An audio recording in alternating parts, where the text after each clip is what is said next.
Olá, boa noite. Bem-vindos a mais uma semana que se inicia. Você acompanhando aqui o JR23, está na boca do povo, está na palma da mão. Muito obrigado pela sua companhia aqui na tela da TV que mostra você pelo canal 23 e simultaneamente também em nossas redes sociais. Já estamos aí, é claro, no mês de novembro, contagem regressiva para a chegada aí do novo ano de 2026. Calma, né? Mas ainda tem ainda muita coisa para acontecer. E é claro que a gente vai contextualizando junto com você aqui no nosso programa no JR23. Confira agora alguns dos destaques da edição do programa de hoje. Um levantamento do Instituto Fogo Cruzado em 57 municípios indica que pelo menos 29 mulheres foram vítimas de feminicídio ou tentativa de feminicídio praticado com arma de fogo em 2025, até a primeira quinzena de agosto.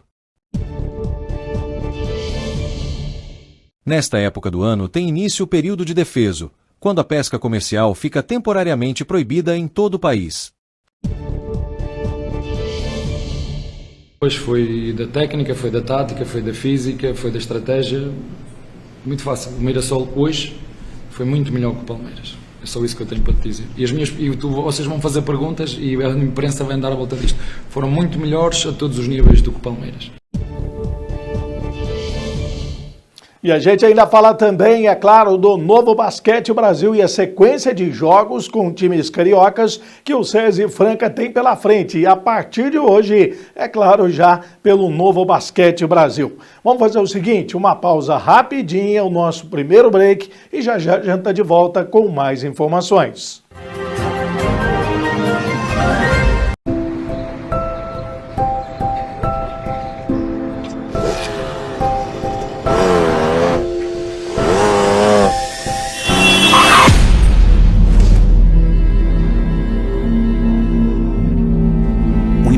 Chegar, respeite os limites de velocidade. Se não por você, por quem você ama. Semana Nacional do Trânsito. Desacelere. Seu bem maior é a vida. Detran SP. Governo do Estado de São Paulo. São Paulo são todos. Existem alguns heróis na luta contra os incêndios florestais. Como Lucas, que não deixa ninguém jogar bituca na estrada. O Celso, que vive falando dos perigos de soltar balão. A Marta, que sempre alerta sobre os riscos de fazer fogueira na mata. E a Helena, que pede para os vizinhos não queimarem a plantação. São Paulo Sem Fogo, uma ação de todos para o bem de todos.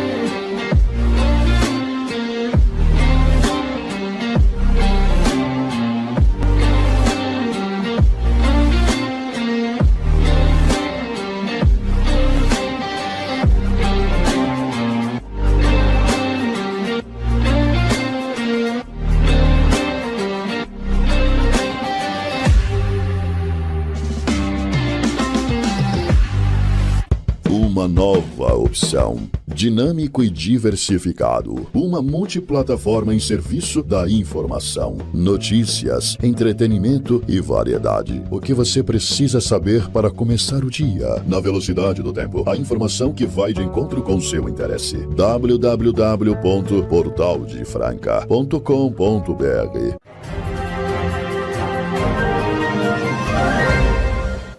Já estamos de volta com o JR23, hoje é segunda-feira, dia 10 de novembro, e você acompanhando as informações do dia a dia aqui na tela da TV que mostra você. Sempre no início da semana, destacando aí os casos que infelizmente marcam o final de semana também já começando com casos de acidentes. E na manhã de hoje nós tivemos um caso grave de acidente de trabalho. Os bombeiros foram acionados para atender aí um pedreiro que chegou a ser atingido pelos escombros de um muro que caiu na região central. Um grave acidente de trabalho foi registrado em uma obra na Rua General Osório, no centro de Franca, nesta segunda-feira.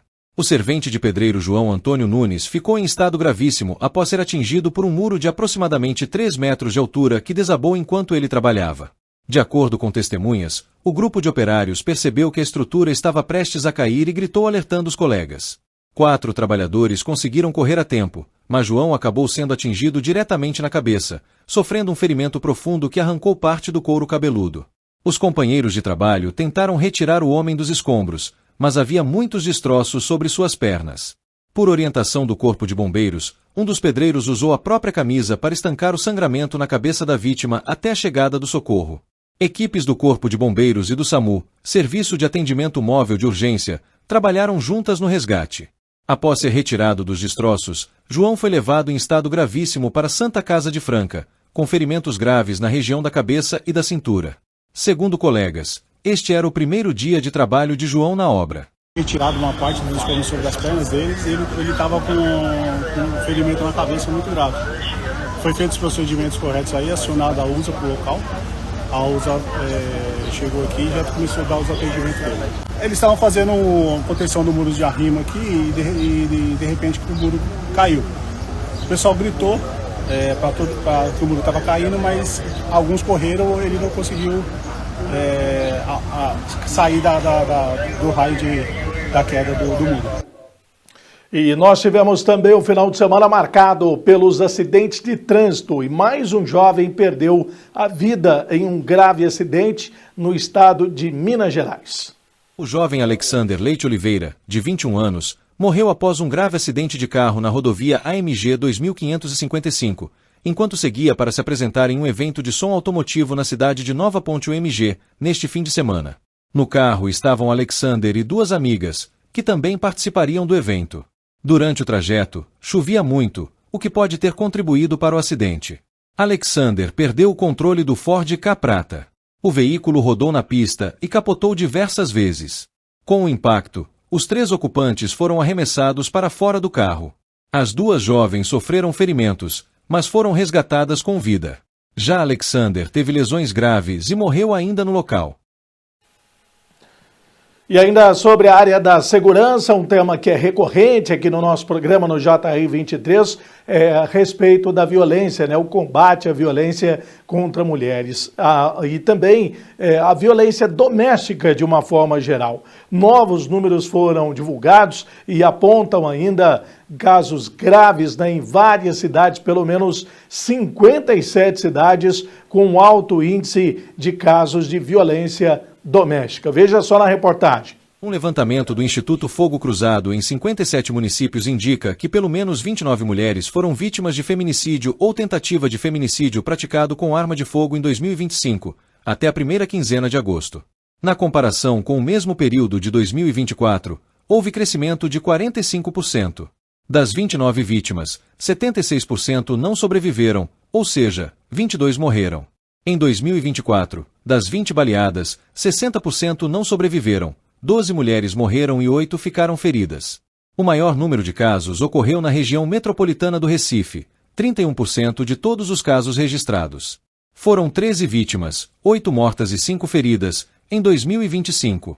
No ano passado, o número tinha sido de 8 vítimas, 6 mortas e 2 feridas. O principal lugar onde aconteceram os crimes foi o ambiente doméstico. Das 29 vítimas, 15 foram atingidas dentro de casa. 5 foram baleadas dentro de bares. Do total de vítimas, 25 foram atingidas por companheiros ou ex-companheiros, ou seja, 86% dos casos. E nós tivemos aí muitas mudanças no clima, Aliás, o clima também sempre destaque aqui as informações do JR 23. Tivemos, inclusive, alertas emitidos pela Defesa Civil, também válidos para a nossa região, mas os estragos, e até com mortes, foram mais registrados no estado do Paraná. Caso que realmente chocou todo o Brasil pelas imagens impressionantes da destruição causada pelo tornado.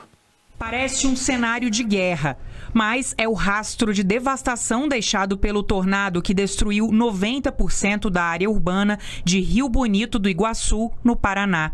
Com ventos de mais de 250 quilômetros por hora, o fenômeno é um dos mais intensos já registrados no Brasil. Lamentavelmente, nós tivemos aqui um tornado de nível 3, que há décadas não acontecia esse registro no estado do Paraná. Eu já decretei o estado de calamidade, para a região.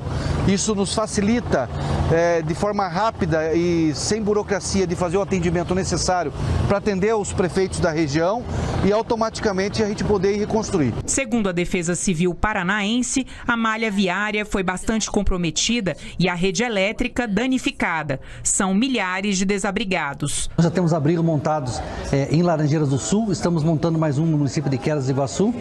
Temos o apoio de todas as prefeituras do município aqui com relação a caçambas para retirada de entulho e máquinas no trabalho.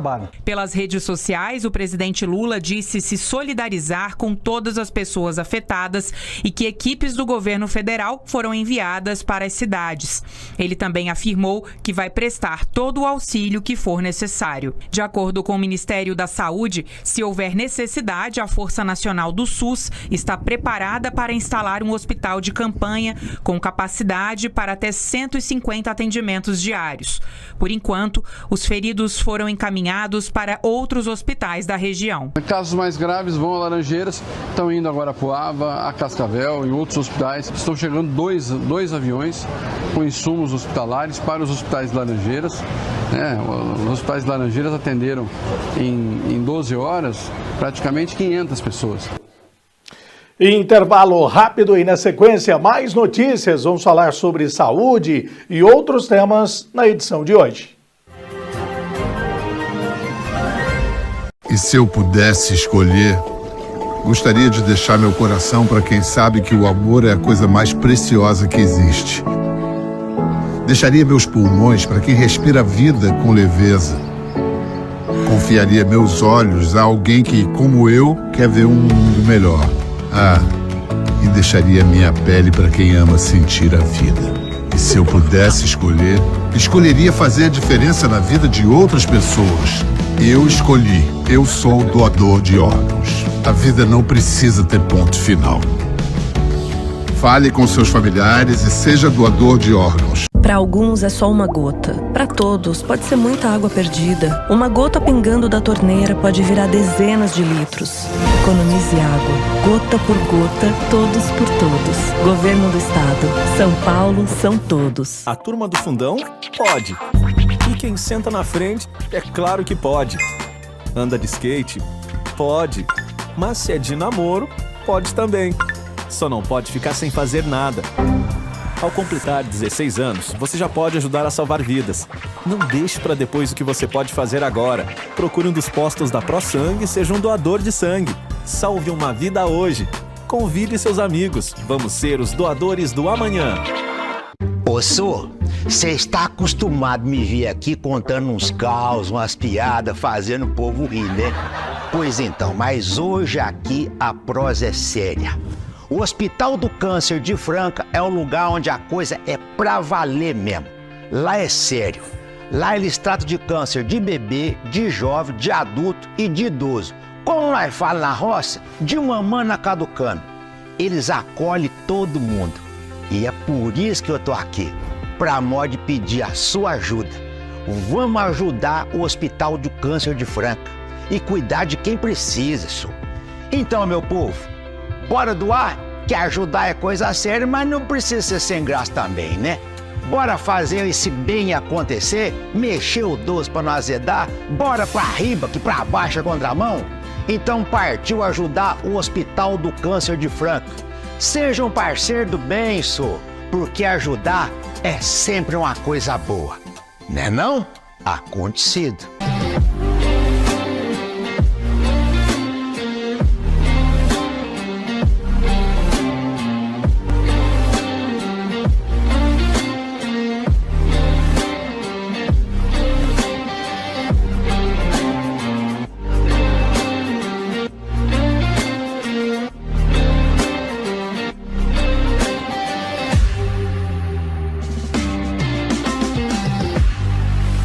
Uma nova opção. Dinâmico e diversificado. Uma multiplataforma em serviço da informação, notícias, entretenimento e variedade. O que você precisa saber para começar o dia. Na velocidade do tempo. A informação que vai de encontro com seu interesse. www.portaldefranca.com.br.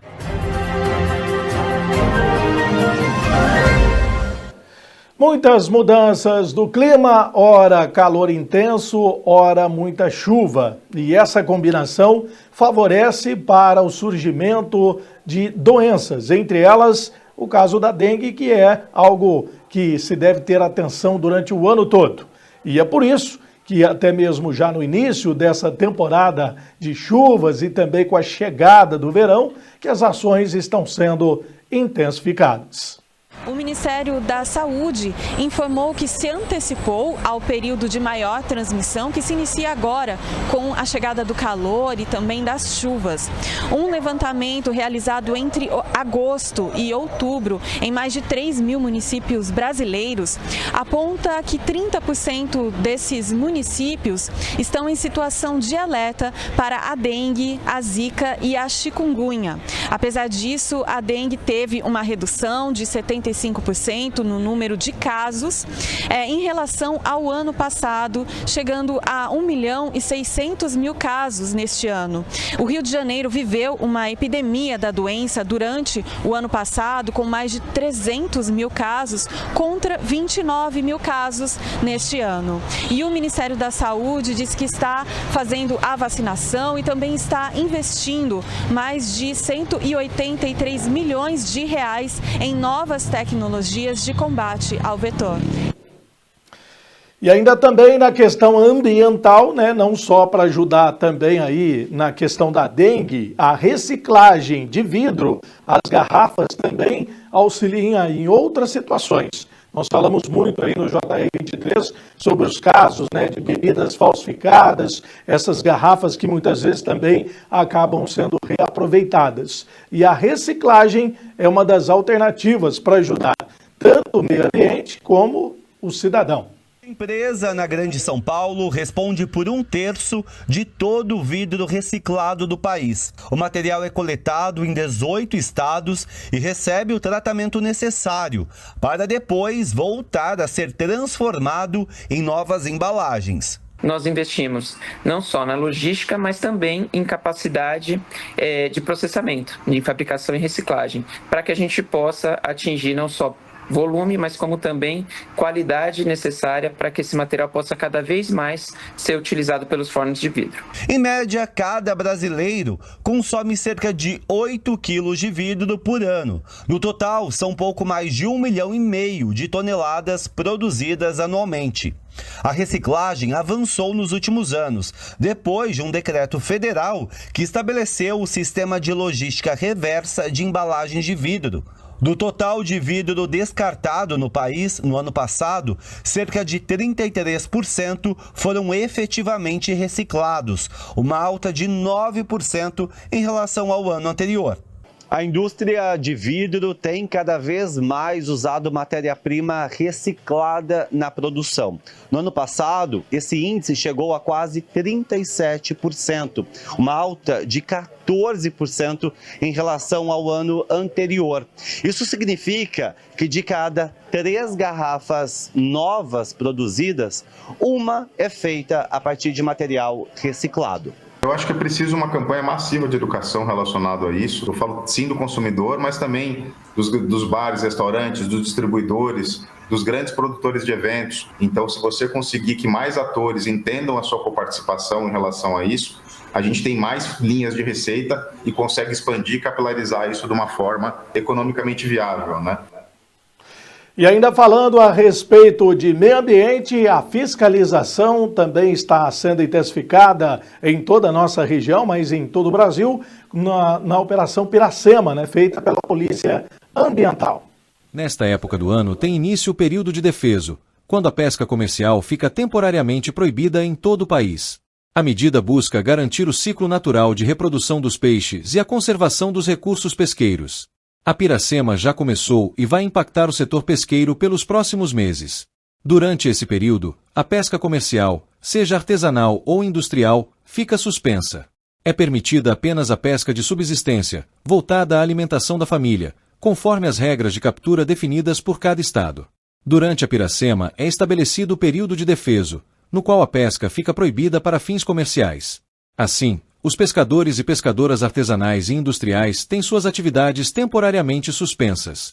Quem desrespeitar a proibição comete crime ambiental, conforme a Lei nº 9.605/1998. De acordo com o Decreto Federal nº 6.514/2008, que regulamenta a Lei de Crimes Ambientais, o infrator pode sofrer pena de detenção de até 3 anos e multa de R$ 700 a R$ 100.000, acrescida de R$ 20 por quilo de pescado apreendido. Também são confiscados barcos, motores, redes e demais equipamentos utilizados. E agora falando sobre educação, né? Os jovens que nesse final de semana participaram do Enem, eles ficam na expectativa dos resultados, porque a prova é praticamente aí uma das formas, né, de facilitação para entrada no ensino superior em faculdades brasileiras e também no exterior. Você estudou muito, fez uma maratona de provas e está com as notas do Exame Nacional do Ensino Médio em mãos. E agora? Com os resultados individuais, os candidatos têm vários caminhos. Um deles é o SISU. Por meio do Sistema de Seleção Unificada, é possível entrar em universidades públicas e institutos federais. A seleção é feita pela média das notas e não pode ter zerado a redação. E neste ano tem novidade. Será permitido o uso dos resultados das 3 últimas edições do exame. O Enem é uma experiência de democratização do acesso à educação superior que é de grande sucesso. Você tem 1.800 municípios brasileiros em que um jovem interessado em ingressar na universidade tem condições de participar do Enem e se candidatar por meio do SISU a qualquer universidade federal no país e outras tantas universidades estaduais ou particulares que utilizam o Enem como meio de acesso. Com o ProUni, o Programa Universidade para Todos, os estudantes têm acesso a bolsas de estudo em instituições privadas. Para concorrer à bolsa integral, é preciso ter renda familiar bruta mensal de até 1,5 salário mínimo por pessoa.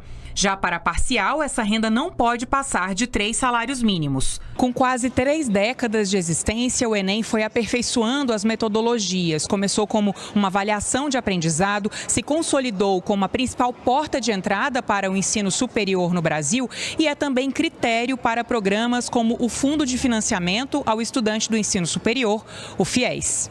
Para o FIES, é possível usar qualquer edição do Enem desde 2010, precisa ter uma média superior a 450 pontos, sem ter zerado a redação.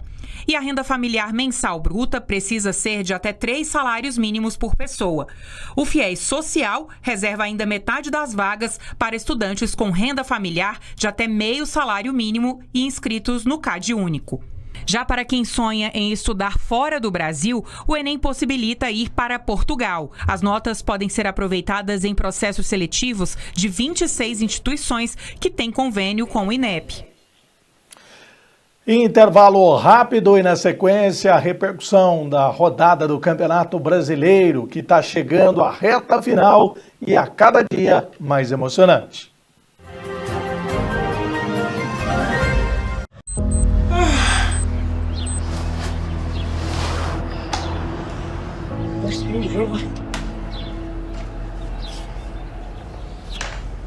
Mãe, cadê minha esteira? Eu vou fazer um gol pra você hoje. E aí, pai, como você acha que vai ser o jogo? Vai ser uns 3-0 pra vocês hoje, filhão. Tá, filho. Vamos lá? Dessa vez a gente não vai, filho. A gente tá de castigo. Ai, a gente vai ter que ficar fora do jogo hoje, filho.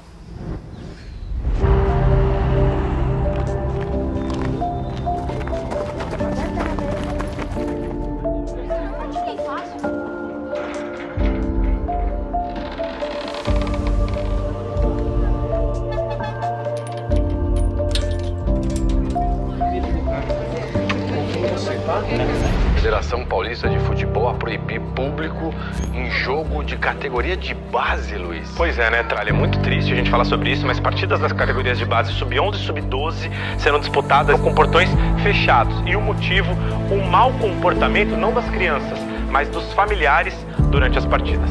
Os caras chamam moleque de homossexual, de gordo.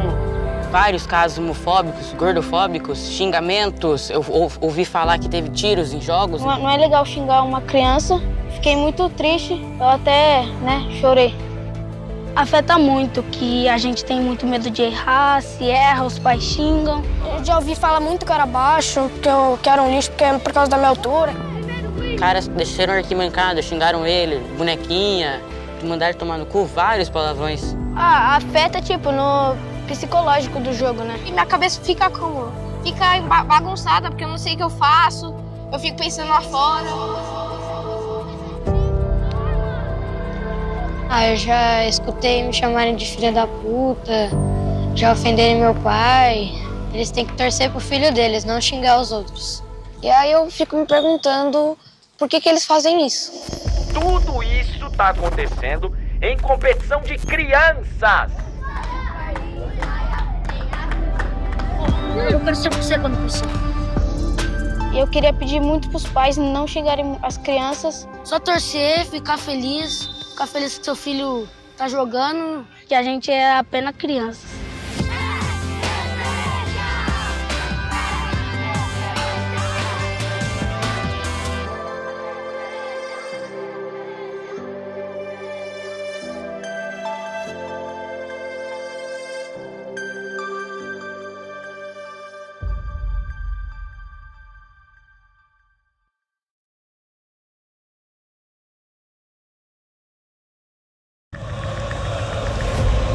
A gente sabe que com paixão não se brinca. Afinal, o futebol é nossa história, escrita todos os dias. A gente entende bem desse sentimento. E trabalha o ano inteiro para fazer o futebol acontecer. Com profissionalismo e respeito. Futebol a gente leva a sério, mas leva com paixão. Porque assim como os milhões de torcedores do nosso futebol, a gente também é fanático. Fanáticos por futebol e por tudo que ele representa. Fanáticos que acordam todos os dias com o propósito de viver e alimentar essa paixão. Uma paixão que movimenta cidades, muda hábitos, une famílias, amigos.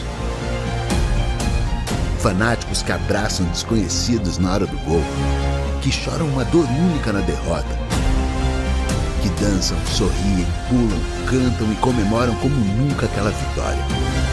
Um estilo de vida que só os fanáticos entendem e respeitam. Tudo pelo futebol. Federação Paulista de Futebol. Fanáticos por futebol.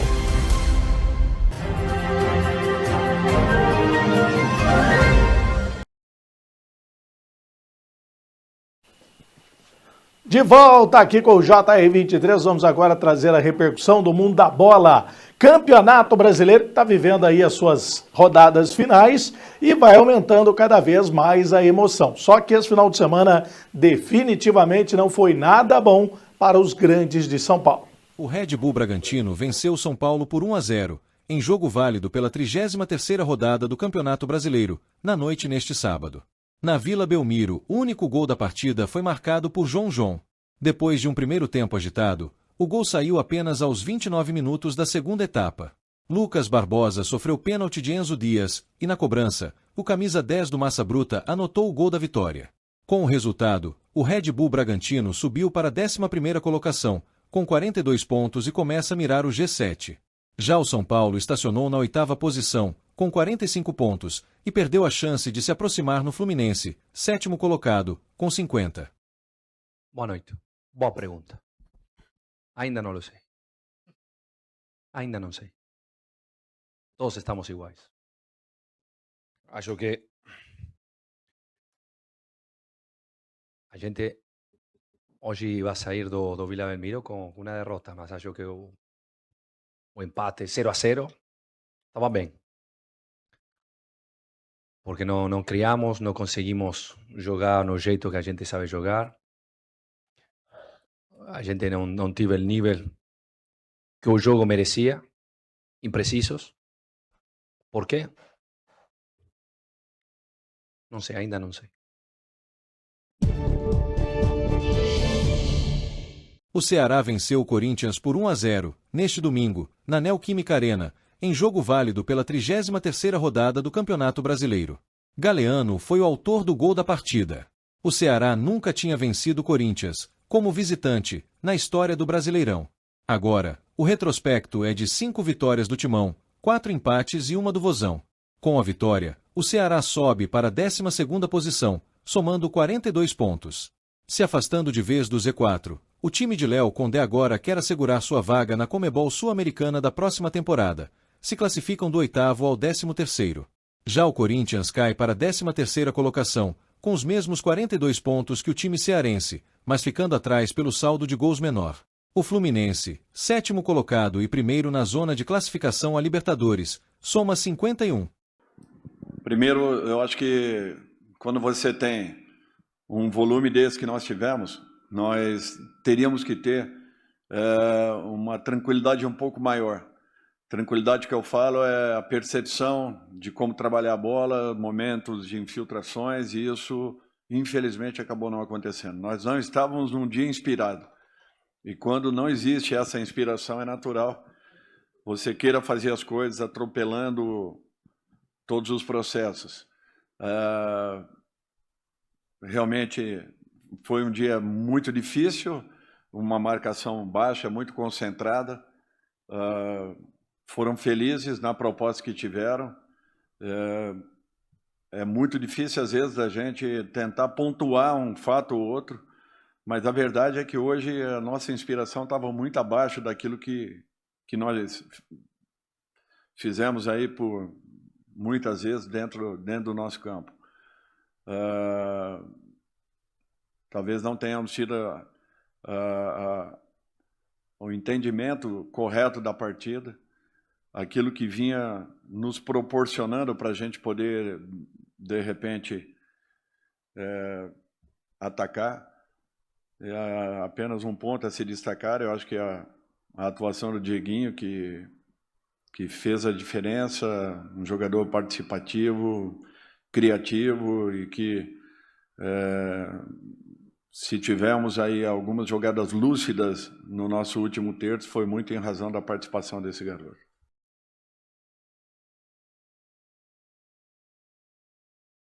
No dia que comemora 100 anos de existência, o Mirassol deu um grande presente para seus torcedores. No Maião, o Leão venceu o Palmeiras por 2-1 em jogo válido pela 33ª rodada do Campeonato Brasileiro, na noite deste domingo. Gabriel e João Vitor marcaram os gols do Mirassol, enquanto Vitor Roque, em um polêmico lance, fez de bicicleta para o Verdão. Mesmo com a derrota, o Palmeiras segue na liderança do Brasileirão. O time de Abel Ferreira estacionou nos 68 pontos, viu o Flamengo igualar a pontuação, mas fica em primeiro por ter uma vitória a mais que o time carioca. O Mirassol, por sua vez, chegou aos 58 pontos na 4ª posição. A equipe de Rafael Guanais abriu 5 pontos de diferença para o Bahia, primeira equipe fora do G4, e ficou ainda mais perto de garantir uma vaga direta para a Libertadores de 2026. As culpas foi da técnica, foi da tática, foi da física, foi da estratégia. Muito fácil. O Mirassol hoje foi muito melhor que o Palmeiras. É só isso que eu tenho para te dizer. Vocês vão fazer perguntas e a imprensa vai dar a volta disto. Foram muito melhores a todos os níveis do que o Palmeiras. Com direito a drama nos minutos finais, o Flamengo fez o dever de casa, venceu o Santos por 3-2 e se manteve na cola do líder Palmeiras no Campeonato Brasileiro. O Peixe, por sua vez, além de permanecer na zona de rebaixamento, viu seus principais adversários pontuarem na rodada, aumentando o drama para o clube da Vila Belmiro. Fizeram para o Fla o zagueiro Léo Pereira, aos 36 minutos do primeiro tempo, o meia-atacante Carrascal, aos 5 do segundo, e o atacante Bruno Henrique, aos 35 da etapa final. Para o Santos marcaram Gabriel Bontempo, aos 43 minutos do segundo tempo, e Lautaro Dias, aos 45 minutos da etapa final. Os jogos que faltam para o Santos: Palmeiras, casa; Mirassol, casa; Internacional, fora; Sport, casa; Juventude, fora; e Cruzeiro, casa. A estrategia de jogo, sabíamos que enfrentábamos a um adversário que tem o maior posse de bola do Campeonato Brasileiro. Eu considerei ter 3 volantes como Arau, Schmidt y Zé Rafael para dar fuerza ahí, ayudando con Barrial, y Neymar en esa posición que vos se nombró, ¿sí? Más con escapes, ¿sí? Si él ven a pegar bola, teníamos las transiciones con Guilherme, que es un jugador de profundidad. Acho que el primer tiempo de Barreal también dio esa profundidad. Más o dos laterales como Sousa e Igor Vinicius, que son laterales con profundidad también. Entonces jugamos, eu mudé también por una estrategia de enfrentar a un adversario que iba a tener la bola. Eu quería defender, acho que el primer tiempo defendimos bien, recibimos un gol de bola parada, mas no lembro situaciones muy complicadas o que hayan complicado a la gente en el primer tiempo. En el segundo tiempo, es verdad, no fue tan bon como primer tiempo, recibimos un gol muy cedo, eso sí me chateó, porque eu quería llegar hasta el minuto 30 con ese placar, porque después acontece lo que aconteció en los últimos 5 minutos. Fuchibol da eso. Últimos 2 o 3 minutos teníamos que estar con un placar corto, ¿me entiendes? Bueno, fue eso lo que me chateó. Falé con jugadores también. Más en cuanto a Neymar, bueno, es lógico como se chatea a Neymar, como se chatea a otro jugador que eu decido que tiene que salir. Y considero totalmente normal si él estaba chateado, ¿no? Y es más, tiene que ser así muchas veces, siempre con el respeto. Él no faltó respeto ni nada, porque Neymar, tal vez esa es la pregunta, más el respeto está y jugadores quieren jugar y quieren ayudar en este momento, que es un momento difícil para un club. E falando em basquetebol, a equipe do SESI Franca tem duelos contra clubes cariocas, começando a partir de hoje. O SESI Franca Basquete inicia uma importante sequência de partidas em casa pelo primeiro turno do Novo Basquete Brasil, NBB. O atual campeão da América contará com o apoio da torcida francana no ginásio Pedrocão em 3 confrontos consecutivos contra equipes do Rio de Janeiro, todos marcados para as 19h30. O primeiro desafio será neste domingo, 10 de novembro, contra o Botafogo, em um duelo que promete intensidade e marca o reencontro da equipe com a torcida após compromissos fora de casa. Na terça-feira, 12 de novembro, o Flamengo será o adversário, em um clássico nacional que costuma movimentar o cenário do basquete brasileiro, colocando frente a frente 2 dos elencos mais fortes da competição. Encerrando a sequência de jogos no Pedrocão, o SESI Franca recebe o Vasco da Gama no dia 17 de novembro, completando a série contra o trio carioca. Com o objetivo de manter o bom desempenho e subir na tabela do NBB, a equipe comandada por Elinho Garcia aposta na força do elenco e no fator casa. A expectativa é de ginásio cheio em todas as partidas, reforçando o papel da torcida francana como um dos grandes trunfos do time. Isso aí, agradecendo você, uma excelente semana, o JR23 fica por aqui, um abraço e até amanhã.